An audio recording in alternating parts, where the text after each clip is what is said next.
In today's video, I am going to teach you how to turn off Adobe Acrobat notifications. If you are tired of pop-ups and alerts every time you open Acrobat or Acrobat Reader, this walkthrough will show you exactly how to quiet things down while keeping the app fully functional. Start by opening Adobe Acrobat or Acrobat Reader. With the program running, look at the top menu and select Edit. Then choose Preferences. On Windows, this is where Acrobat stores most of its general settings, and it's the best place to manage what shows up when the app launches. In the Preferences window, select the General category from the list on the left. Here you'll see a section labeled Messages from Adobe. These are promotional messages, tips, and announcements that can appear when you start the application.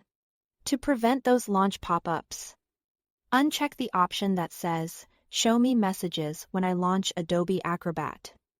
This one affects your ability to use any features. It simply stops those extra messages from appearing. Click OK to save that change. Next, we'll make sure the app stays quiet while you are working. Open Preferences again by going to Edit and then Preferences. This time, select the Tracker section in the left panel.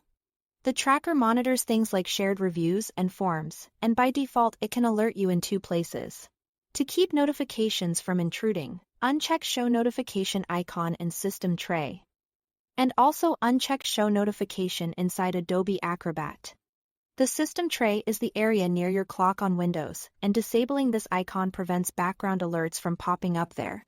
Turning off the in-app notification stops badges or prompts from appearing inside Acrobat while you are reading or editing a PDF. Click OK to apply these settings to finish up. Restart the application, close Acrobat completely. Then open it again. A quick restart ensures your changes take effect right away. When it reopens, you shouldn't see the launch messages, and you won't get notification icons or in-app alerts tied to the tracker. If you ever need those notifications back, for example, if you are actively participating in shared reviews, you can return to the same preferences areas and re-enable the checkboxes. The settings are safe to toggle on and off as your workflow changes. That's all there is to it. Thanks for watching.